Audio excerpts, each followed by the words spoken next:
प्रसार भारती अभिलेखागार की प्रस्तुति सदाबहार सुनहरे दौर का अनमोल खजाना। पंडित देवव्रत चौधरी एक ऐसा नाम जो अपनी सृजनात्मक चेतनाओं और क्रिएटिविटी के आधार पर आज सिर्फ देश में ही नहीं विदेशों में भी जाना जाता है।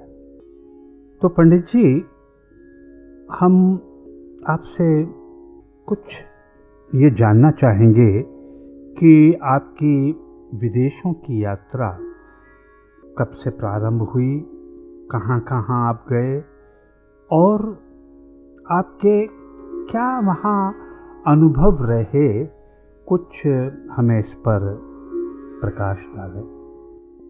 1960 में दिल्ली जब आया नौकरी लेके दिल्ली विश्वविद्यालय में as ordinary part time tutor की हैसियत से, तब जैसे मैंने पहले कहा कि मेरा एक आगे बढ़ने का लक्ष्य बचपन से ही था और कलकत्ते में मुझे उसका इतना मौका नहीं मिल रहा था। तो दिल्ली जब आया, मैं जैसा कि आप सब जानते, बहुत संघर्ष किया मैंने अपने मकाम बनाने के लिए, आगे बढ़ने के लिए, और बार बार कलकत्ता जाता रहा गुरु से सीखने के लिए। चूँकि मैं फुल टाइम नहीं था, मुझे आज़ादी थी, छुट्टी मिल जाती थी मुझे। तो ऐसे में मुझे 3 साल लगा बहुत संघर्ष करने में।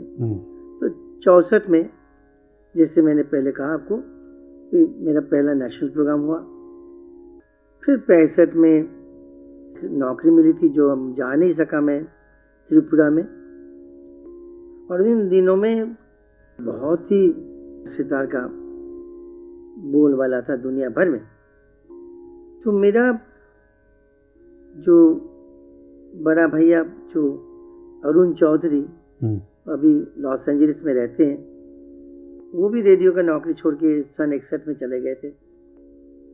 उन्होंने भी कहा कि तू अगर आना चाहता है तो एक बार एक चक्कर लगा के जा।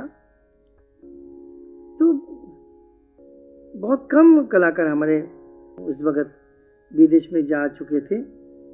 मैं 65-66 की बात कर रहा हूँ। हमारे सबसे पहले तो मैं जनक मानता हूँ विदेशों का पंडित उदय शंकर जी, डांस में जिन्होंने हमें सबसे रास्ता दिखाया। देन उदय शंकर जी के बाद ये हमारे पंडित रविशंकर जी, आलिया खान साहब दोनों जाने लगे। मगर इन लोगों को जाने का साथ साथ जिन लोगों का योगदान था, जैसा हम लोगों के लिए, जैसे कलाकारों के लिए जाने का रास्ता बन गया था, वो तो एक थे यहूदी मेनविन, और दूसरा जो था वो थे बीटल्स, जॉर्ज हैरिसन। आज के संदर्भ में अगर मैं कहूँ आपको कि मान लीजिए माइकल जैक्सन अगर सितार सीखने लगे, बजाने लगे, तो फिर सितार देखेंगे दुनिया भर में हल्ला मच जाएगा, या मैडोना। तो उन लोगों का ऐसा बोलबाला था, जहाँ भी जाते थे पुलिस 100 पुलिस घिरे रहते थे। तो ऐसे में एक मौका आया 66 में। तो मेरे बड़े अच्छे साथी थे, उस्ताद फैयाज खां, तबले में स्टाफ थे दिल्ली में। उन्होंने कहा जब मेरा एक दोस्त है, वो पेरिस में रहते हैं, वो प्रोग्राम कराते हैं। तो मैंने उनसे उनका एड्रेस लिया, लिखकर उनको चिट्ठी दी। तो मेरा पहला जो सफ़र था विदेश का, वो था पेरिस का। जब पहला सफ़र तय हुआ पेरिस का, फिर मैंने भैया को बोला। भैया ने उस वक्त 10-15 शहर का प्रोग्राम बनाया। वो भी उस ज़माने में एक होता था, यूनिवर्सिटीज़ में एक कल्चरल एक्टिविटी सेंटर कहा जाता था, स्टूडेंट्स एक्टिविटी सेंटर कहा जाता था, SSC कहते थे उसको।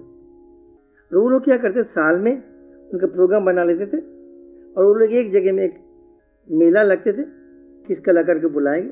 तो मेरे भैया ने उस मेले में योगदान दिया, स्टॉल लगाया, तो मेरा नाम आया। तो 15-20 जगह में मेरा प्रोग्राम हो गया। पहला सफ़र, पैसा नहीं था टिकट का मेरे पास, उधर उधर करके पैसा टिकट लेके पेरिस में जो बजाय थोड़ा बहुत पैसा मिला वो अमेरिका में गए। पहला सफ़र अमेरिका का मेरा यही यहाँ से शुरू होता है। तो पहले सफ़र में मैंने जो पैसा उधार करके मैं गया था वो आके उधार चुका दिया मैंने। तो आपने वहाँ शुरुआत की पहले सफ़र से, उसके बाद आपका ये सिलसिला चालू रहा? जारी रहा। अच्छा अच्छा। और कहाँ कहाँ आपने परफॉर्म किया?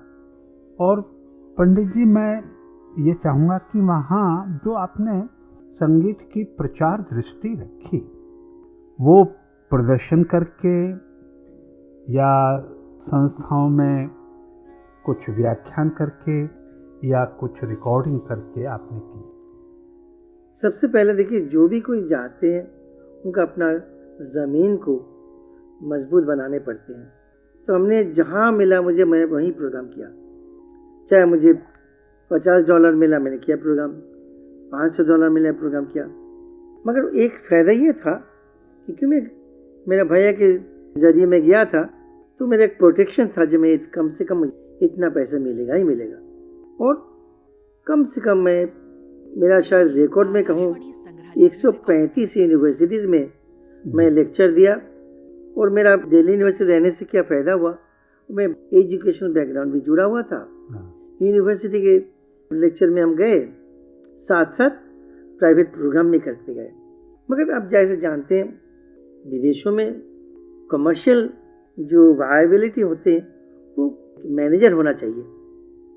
हमारे पास ऐसा कोई मैनेजर था नहीं, क्योंकि इतना पैसा मेरे पास था नहीं कि मैं कि $5000 दे के मैनेजर लगाऊं। तो वो मेरा ये तो मुश्किल मुझे थी। मगर मैं उसको पूरा करने के लिए जहाँ मुझे बुलाया गया, जितना पैसा मिला, मैं पहुँच गया। लेकिन आपने कुछ वहाँ ऐसे अद्भुत सीडीज आज सुनने को मिलते हैं कि श्रोताओं को, वो सीडीज क्या क्या थे? एक आपका 24 राग का कंसेप्ट था। ये अच्छी बात अपनी याद दिलाई। एक बात बता दूं, 69 में मेरा सबसे ऐसा सफ़र कभी नहीं हुआ ज़िंदगी में। मेरी वाइफ तो जाती थी साथ में, और मैं 2 महीने का टूर था मेरा। 60 दिन में मैं 33 प्रोग्राम किया। वाह! एक रिकॉर्ड, कहीं सुबह यहाँ पर बजाया, शाम को प्लेन में बैठा, दूसरे दिन सुबह बजाया, शाम को, ऐसा करते करते कभी एक दिन में 2 जगह पे ऐसे प्रोग्राम किया हमने। करते करते हमने जब 1980 तक पहुँचे, हम रेगुलर हम जाते रहे। इसके बीच में 1970 में मैं, भारत सरकार ने मुझे भेजा था फेस्टिवल इंडिया डेलीगेशन में, ऑस्ट्रेलिया में गया था। मैं साउथ ईस्ट एशिया पूरा कवर किया था, मतलब रेंगून से लेकर बैंकॉक, मलेशिया लेकर ऑस्ट्रेलिया, फिजी तक। बहुत लंबा सफ़र था वो। तो एक यादगार सफ़र मेरा रहा 1970 का। फिर इसके बाद 1-2 बार और भी विदेश गए हम, सरकार की तरफ से डेलीगेशन में गए, ICC ने भेजा। फिर ये मौका आया 1981 में, जब मैं महर्षि महेश योगी के साथ जुड़ गया, उपदेष्टा बन गया, एडवाइज़र बन गया। तो उनको ये थ्योरी ये था, अभी भी है, कि वातावरण में अगर संगीत जारी रहे 24 घंटा तो इंसान के अंदर एक परिवर्तन आ जाते हैं, सोच विचार में, यहाँ तक ब्लड प्रेशर में कहिए। संगीत में तो बहुत बहुत इसका तो आप जानते हैं महत्व है। तो ये असाइनमेंट मुझे 80 में दिया गया, 24 घंटे में 24 राग रिकॉर्ड करो CD में। और 24 राग करने के लिए मुझे 1 महीना लगा। अमेरिका बैठे हम ये राग करते रहे, और वो इतना प्रचार हुआ, इतना प्रचार हुआ। मुझे बहुत अफसोस है कि आम लोगों में ये आया नहीं कभी, क्योंकि उन्हीं के जो जितने फॉलोअर्स थे उनमें ये बिक गया। उस ज़माने की बात करो, 1980 की बात करो, 81, $100 में हमारा सेट बिकता था, 8 राग का। 3 सेट में $300 हो गया, तो 24 राग हो गया। 24 राग 24 घंटे के लिए, और उनके जितने शिष्य थे वो 24 घंटे वो लोग बजते थे। पूरा एक संगीत का चक्र आपने ले लिया, इसको काल चक्र सारे को ले लिया। इस संबंध में एक छोटी सी बात, और आप संगीत के इतने निष्णात जीवन को अपने गुजारा है, टाइम थ्योरी जो संगीत की है उसके बारे में हमारा विचार है कि हमारी टाइम थ्योरी बहुत साइंटिफिक है, बुनियाद इसकी बहुत जड़ इसकी बहुत मजबूत है। करीब 15 साल पहले साउथ में एक सेमिनार हुआ था, मैं गया था, अटेंड किया था। तो वहाँ पर मैंने यही बात कही थी कि साउथ में टाइम थ्योरी को डिस्कार्ड कर दिया गया, हम लोगों ने अभी तक छोड़ा नहीं। तो मुझे जो चेयर में थी वो मशहूर कलाकार थी, उन्होंने कही कि देवू जी आपको हम बताएं, साउथ में भी टाइम थ्योरी पहले होते थे, आजकल हम लोगों ने इसको डिस्कार्ड इसलिए किया कि सुबह का गाना बजाना होता नहीं। हमारे नॉर्थ में ही होने लगे। देखिए सुबह का राग गाना बजाना हम भूलने लगे हैं। कितने सुनते हैं भैरव, रामकली, जौनपुरी, नहीं सुनते, तरसते हैं दिल सुनने के लिए। फिर भी टाइम थ्योरी की जो बुनियाद है स्वरों पर है। स्वर का बुनियाद है शुद्ध कोमल। हमारे शरीर शिथिल होते ना, लूज होते हैं, सुबह उठ के तो स्वर भी बहुत शिथिल होते हैं, कोमल स्वर रहते हैं। तो टाइम थ्योरी में है एक, मैं मानता हूँ बहुत। आपको मैंने एक बार एक्सपेरिमेंट भी किया मैंने पेरिस में कि आपके लिए टाइम थ्योरी कुछ नहीं है, मगर आपसे मैं बताता हूँ। 15-20 कलर के लाइट थे वहाँ पर। मैंने कहा आप ऐसा करिए, एक लाइट ब्लू कलर का लाइट कर दीजिए। मैं एक राग बजाया शाम का, और एक ब्राइट रेड मैंने कहा, जैसे अर्ली मॉर्निंग का होता है ना, एक लाइट जला दिया एम्बर प्लस रेड मिला के। मैं सुबह का राग बजाया। मैंने पूछा what do you feel, what is reaction, which is the raga of what period of the day. Believe me not, मैं हैरान हो गया। उन सब ने कहा सुबह का लग रहा है। जो एप्लीकेशन ऑफ स्वर, प्रयोग और उसकी जो नेचर के साथ उसके जो बुनियादी रिश्ते हैं। तो टाइम थ्योरी का जो रिश्ता हमारा है अटूट है। We can not discard the time theory. और अब देखेंगे जैसे स्वर लेने का जो प्रयोग कर देखेंगे, वही ऋषभ जब शाम को हो जाते हैं उसका चेहरा बदल जाते हैं। देखिए सुबह का ऋषभ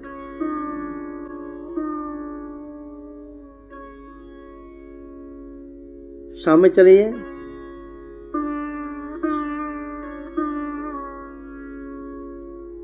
और शाम को चले जाए। देखिए पूरिया कह रही है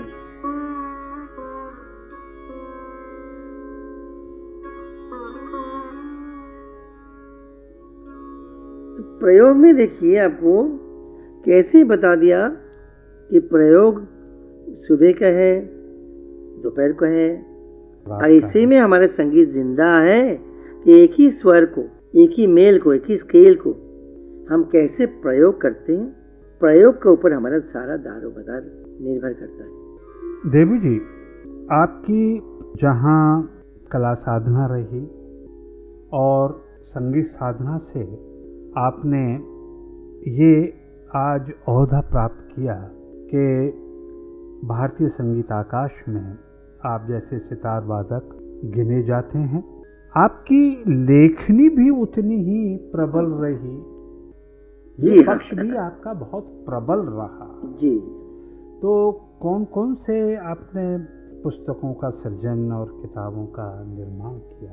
देखिए ये जो पक्ष मेरा पहले नहीं था, जब मैं यूनिवर्सिटी आके ज्वाइन किया यूनिवर्सिटी, तो मुझे एक इंस्पिरेशन मिली, ये पक्ष भी ज़रूरी है। मैं उन कलाकारों में नहीं हूँ कि भाई थ्योरी का कोई अहमियत ही नहीं है, मैं नहीं कहता हूँ। हालांकि थ्योरी बाद में बने, देखा जाए एक राग की शक्ल पहले बनते, बाद में हम थ्योरी का चर्चा करते हैं। तो मैं जब दिल्ली यूनिवर्सिटी में आया, सबसे मुझे पहले सेमिनार में बोलने के लिए कहा गया। मैं घबरा गया। मैं बात कर रहा हूँ 65 की, 5 साल के बाद। तो मैं हौसला अपने को बढ़ाया, तो कुछ लिखना शुरू किया। करते करते हमारे पंडित जी थे, उनको दिखाया, उन्हें कहा नहीं ठीक है, अब इस तरह से थोड़े से गाइडलाइन भी दी उन्होंने। फिर हमने पेपर पढ़ा। उसके बाद रेडियो में, मुझे याद है 66 में सेमिनार रेडियो में हुआ था। क्या बताऊं कैसे कैसे लोग आए थे। ठाकुर जयदेव सिंह तब थे यहाँ पर। उसमें करीब 15-20 पेपर पढ़ा गया था। और मुझे वो पेपर अभी तक मेरे पास है, हालांकि पन्ने लाल हो गए, सारे पुराने हो गए। तो मुझे एक शौक है, भाई क्यों ना करें। पनपते पनपते शौक को धीरे धीरे हौसला बढ़ाया, किताब की तरफ ध्यान गई मेरी। तो 71 में एक किताब लिखने का मुझे प्रेरणा मिली। वो क्या किताब आई है? सितार एंड इट्स टेक्निक करके। अच्छा, फर्स्ट बुक आई आपकी अंग्रेजी में। हाँ। और वो भी इतना उनको डिमांड था, आज भी उसकी डिमांड है। मेरे पास कॉपी नहीं है, हालांकि मैं उसका सेकेंड एडिशन की तैयारी कर रहा हूँ। हालांकि बहुत मेरे पास काम पड़े हैं। एक तो मैं पहले बता दूं, किताब जो मैंने लिखा है, हाँ। उसके बाद मैंने दूसरी पुस्तक निकाली। वो है कि उस्ताद जी के ऊपर, उनके देहांत के बाद एक बड़ा बीच में फासला रहा, इंडियन म्यूजिक एंड उस्ताद मुश्ताक अली खान साहब। उसके बाद एक किताब मैं लिखा था, वो इंडियन म्यूजिक के ऊपर, उसको अधूरा रह गया, तो अभी उसको निकाला मैंने, ऑन इंडियन म्यूजिक। और हमारे परम पूज्य जोशी जी हमारे पास आते थे, DT जोशी, जो रेडियो में भी थे पहले। तो उनकी कुछ बंदिशें उन्होंने मुझ पर छोड़ गए कि देबू तुम ही करोगे, तो उनका मैंने पब्लिकेशन किया भी। और करीब करीब मैं 25-26 आर्टिकल तो लिखा। उस आर्टिकल की किताब लिखी, मैंने किताब निकाली। और अभी फिलहाल जो काम चल रहा है मेरा, वो है कि मेरे गुरु के ऊपर उनकी एक जीवनी कहिए, एक पुस्तक निकाल रहे हैं। एक पुस्तक और भी निकल रहे हैं ऑन आम लोगों के लिए, इंडियन म्यूजिक के ऊपर। शॉर्ट 100 पेज का किताब होगा, आम लोग समझ पाए। यहाँ पर एक बहुत मशहूर पब्लिशर है, मुझे तो छोड़ ही नहीं है।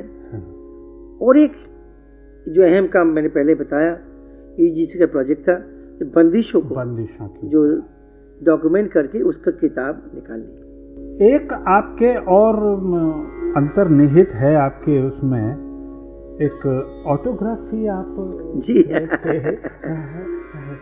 क्या हुआ, मैं बहुत जब दुखी हो गया बहुत वाकया से, जो मैं समझता था भगवान ये मेरे साथ ऐसा क्यों होता है। कभी कभी आंसू आ जाते थे कि ऐसा क्यों मेरे साथ होता है। तो मैं नाम उसको दिया, वाई मी, मेरे साथ ही क्यों। इसलिए ऐसा नहीं जो मेरे साथ अच्छी बातें नहीं हुई, बहुत सारी अच्छी बातें जो बहुत के साथ नहीं हुआ, मगर जो बातें मुझे तकलीफ पहुंचाई, बहुत सारी बातें, तो मैं सोचा मैं अपने बारे में लिखूं कि मैं, ताकि आगे आने वाली पीढ़ी पढ़े इसको तो जान इतना तो जान जाएंगे, इतना तो प्रेरणा लेंगे कि भाई कभी पीछे मुड़ के नहीं देखना। मेरी तो इच्छा है कि उसमें सब अच्छी बातें और दुख की बातें, मजाकिया, एनेक्डोट्स, कहानियाँ, बहुत से एनेक्डोट्स है जो आप सुनकर अब हंसेंगे। ऐसे बहुत कुछ है कि मैं सोचा उसमें अगर लिख दूं तो अच्छा रहेगा। कि एक इतिहास बोलता है देवुदा और आगे आने वाली नस्ल के लिए एक इतिहास मिलता है। तो इसी सिलसिले में आपने शिक्षा भी दी है विद्यार्थियों को। जी हाँ। तो कुछ आपके सिखाए हुए शिष्य जिनके नाम हम जानते हैं, जो आगे आने वाली पीढ़ी जाने। और मैं और बताऊं कि शिष्य तो बहुत, देखिए यूनिवर्सिटी में पढ़ाने के लिए हजारों शिष्य हैं जिसका नाम मैं याद नहीं। आपके 3-4 कैटेगरी मैं देता हूँ। हाँ। एक परफॉर्मिंग आर्टिस्ट जो हैं आपके शिष्य हैं, कुछ आपके रीडर्स और यूनिवर्सिटी में जैसा आप फरमा रहे हैं। जी हाँ। अच्छा, कुछ विदेशों में है और कुछ ऐसे शागिर्द हैं जो आपके सीखने आए हैं आस्था से लेके। तो ऐसे शिष्य हैं आपके, लेकिन एक बात यह है कि आप गुरु शिष्य परंपरा से उनकी शिक्षा आज जारी किए हुए हैं या कोई आपने उसकी प्रणाली? एक आपने बहुत अच्छी बात उठाई। गुरु शिष्य परंपरा एकमात्र परंपरा है जिसमें हम कलाकार बना सकते हैं। कोई भी भारतवर्ष की कोई भी यूनिवर्सिटी, कोई भी विद्यालय ये दावा नहीं कर सकती है कि हमने किसी उच्च चोटी कलाकार पैदा किए। तो यूनिवर्सिटी में जो लोग हम करते हैं, हम उनको तानसेन बनाते, तानसेन नहीं बनाते हैं। ना हम उम्मीद करते हैं वो बने, मगर हजारों में एक निकल जाते हैं, कभी ना कभी हो जाते हैं। मगर हमने यूनिवर्सिटी में जो सिखाया, कभी अपना जो घराने का 17 पर्दे का नहीं करा मैंने, क्योंकि वहां पर यूनिवर्सिटी 5 और टीचर होते थे, आज भी है। हाँ, जो और घरानों से और संबंधित होते हैं उनकी टीचिंग शैली। तो बेचारे बच्चे कहाँ जाए। कभी आपने सोचा एक बच्चा गाना सीखता है, 5 टीचर 5 घराने के हैं, आगरा, किराना, वो बेचारे कहाँ जाए। इसलिए वो जो हमारे पास अलग आते थे, अलग आते हैं, अलग आते रहेंगे, उनका 17 पर्दे सिखाते हैं कि जो हम मानते, मैं गुरु मानते हैं, जो हम पर विश्वास है, तो हम पर आके सीखते हैं, उनको ही मैं टाइम देता हूँ। तो जो परफॉर्मिंग कैटेगरी में 2-3 हमारे 4-5 स्टूडेंट हैं जो आएंगे, मुझे उम्मीद है वो लोग अच्छे बजाएंगे और कुछ अच्छे बजा रहे हैं। और एक कैटेगरी जो है सीख कर भी चले गए, मुड़ के देखा नहीं मुझे। ऐसे भी एक गुरु के जीवन में, जिंदगी में होता है। देखिए, अपने बारे में मैं कह रहा हूँ, ये मैं कहना चाहूँगा, मैंने जिनको हाथों से, अपने हाथों से बनाया, वो आज भूल गए सब। आपके रेडियो में कुछ कलाकार है जो हमने उसको बनाया, वो हमें भूल गए। मैंने एक शेर याद आती है कि अपने हाथों के तराशे हुए पत्थर सनम कहते हैं, आज मंदिर में भगवान बने बैठे। तो ये कलाकार की जिंदगी में पहले मुझे दुख होता था, ऐसा क्यों। मेरे बेटा बहुत नाराज हो जाते, दुखी हो जाते। मैंने कहा तुझे एक्सपीरियंस नहीं हुआ अभी तक। हमारा काम कर्म करे जाओ, उसके जो गीता में कहा ना, फल जो होगा देखा जाएगा, मिले मिले। कोई मेरा नाम लिया गनीमत है, कोई मेरा नाम नहीं लिया तो मैं किसी को शिकायत नहीं करूंगा। आपको पंडित देबू जी हम एक बात कहें कि भारत सरकार और अन्य मान्य सांस्कृतिक संस्थाओं ने जरूर सराहाया, सम्मान किया जी। आपको अपने जीवन में किन किन सम्मानों से, किन किन पुरस्कारों से नवाजा गया? देखिए, सम्मान तो बहुत मुझे मिले आपकी दुआ से, जिसको मैं अभी हिसाब नहीं रख सकता, नहीं रखा हूँ। मगर कुछ सम्मान जो जाने माने सम्मान, जैसे आप जानते हैं पद्म भूषण मिले मुझे, संगीत नाटक अकादमी जो हमारे जो मान्यता देती है सरकारी, देन बेसरकारी भी है, चाहे बम्बई कहे, चाहे दिल्ली कहे, अन्य जगह कहे हैं, दुनिया भर के, फिर अमेरिका में है मिला मुझे, ऑस्ट्रेलिया में मिला। सम्मान तो बहुत मिले हैं, मगर मैं समझता हूँ, मेरे गुरु कहते थे, सम्मान वो है जो एक गुणी जन के मुंह से निकले तेरे बारे में। इसमें मैं मुझे याद आ रहा है, एक बार किसी ने कहा, जो पंडित नेहरू जी ने हमें बहुत टाइटल दिए करी संग।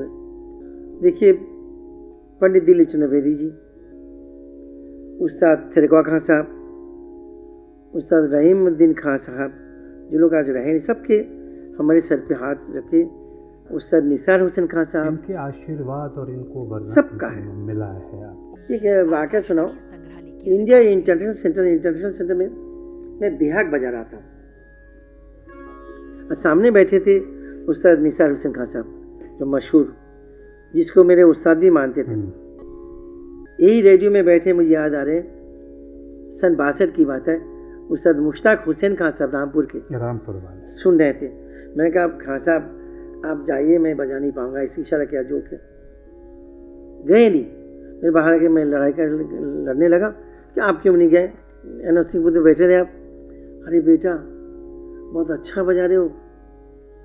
तो मैंने कहा आपके सामने? तौबा तौबा तौबा, आप सोच सकते हैं 90 साल के कलाकार कह रहे हैं तौबा तौबा तौबा। मैं तो कुछ नहीं सीखा। दिन जो शाम को जो लोग थे, करीब 20 साल पहले की बात है, एक मुर्गी नहीं ली बिहार में।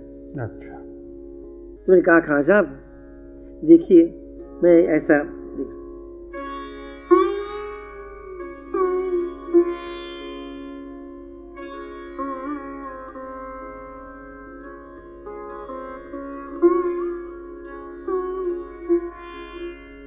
हम ऐसे कर सकते थे, नहीं करा। फिर देखो बेटा, जीते रहो, मेरी दुआ है, तालीम बोलता है। हाँ। तो ऐसे से मैं कितने कलाकार को नाम लूँ जिन्होंने मुझे दुआ दी है। मैं समझता हूँ मेरे लिए वही जो अवार्ड है, सबसे बड़ी अवार्ड मेरे लिए वही है कि बड़े बड़े कलाकारों का मैं बहुत आशीर्वाद ली मैंने। तो पंडित देवव्रत चौधरी जी के समस्त जीवन यात्रा और संगीत यात्रा, कृतित्व और व्यक्तित्व को देखें तो मैं ये सोचता हूँ कि सप्त स्वरों की भांति उनका जीवन फूलों से गुथ रहा है। विख्यात सितार वादक, सम्माननीय गुरु शिक्षक, अनेक संगीत रचनाओं के रचनाकार, नवीन रागों के निर्माता, पुस्तक ग्रंथों के सृजनकर्ता, विख्यात संगीत शास्त्री और लब्ध प्रतिष्ठित कलाकारों से आशीर्वाद और वरदान प्राप्त। इस लंबे सफ़र में ऐसी आपकी यात्रा रही। हम आपके बहुत ही अनुग्रहित हैं। अपनी बात रखने के लिए या आप लोगों ने जो मुझे मौका दी, मैं बहुत आभारी हूँ।